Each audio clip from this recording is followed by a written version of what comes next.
Namaskaram. Welcome back to Katha Mandalam, and I'm here to tell you all some stories about Shiva, which you can listen to if you're going to be awake on the night of Shivratri, which is today.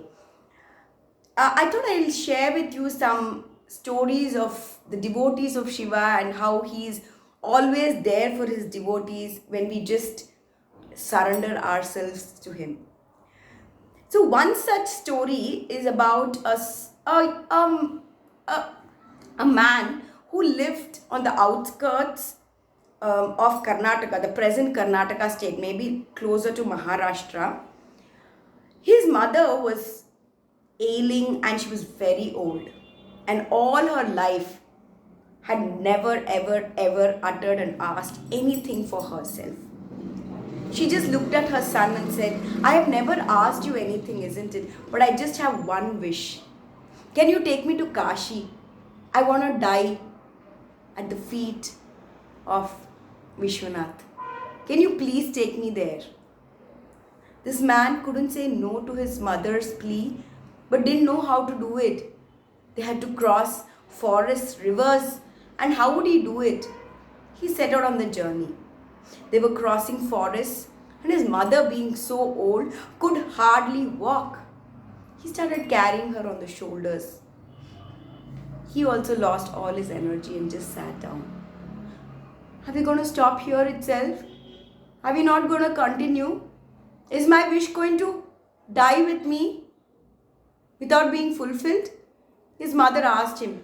He said, No, Ma, I will do it.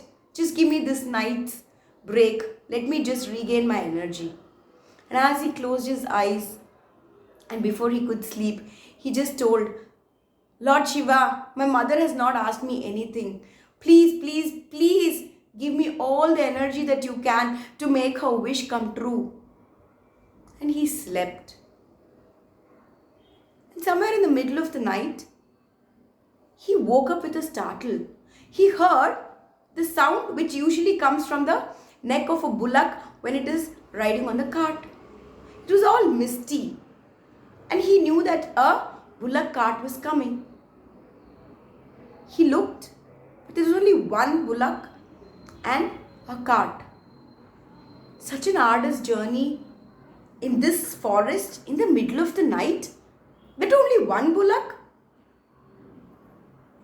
He saw his mother also was awake. They got onto the cart. The person who was riding it, he couldn't see his face because it was all misty. And they started moving. After a few hours, even before the sun broke out, he felt that the journey was too smooth. He looked down. The wheels weren't moving. He looked at the bullock. It was just sitting, chewing its cud and happy and not moving. But the bullock cart was moving and they were covering distance.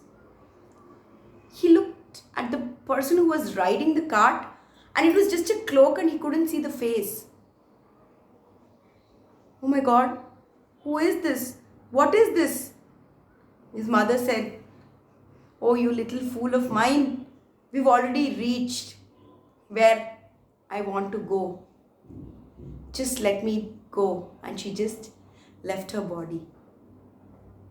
He didn't want to go further, for his wish was fulfilled, isn't it? He went back, and all the villagers were like, Looks like you have dumped your mother somewhere because you couldn't take her all the way to Kashi. What kind of a son are you who can't fulfill the final wish of your mother? He said, No. This is what happened. Everyone in the village started laughing at him. He said, Whether you believe it or not, this is the truth. I couldn't see the face of the man. I could only see his cloak. Oh, is that so? Fine. Take us to the forest. Show us where you saw it. We also want to see. We want proof. And as they were seeing it, all they could see was this man's clothes and no face of his. And the clothes just fell. They say in that small village, I don't know the name. This is a story that I just heard and read. He is revered and worshipped as the person who saw Shiva. And that is Shiva, the person who doesn't exist but is always ever present to help us, to protect us, and to be with us. Shambho Mahadeva. Namaskaram.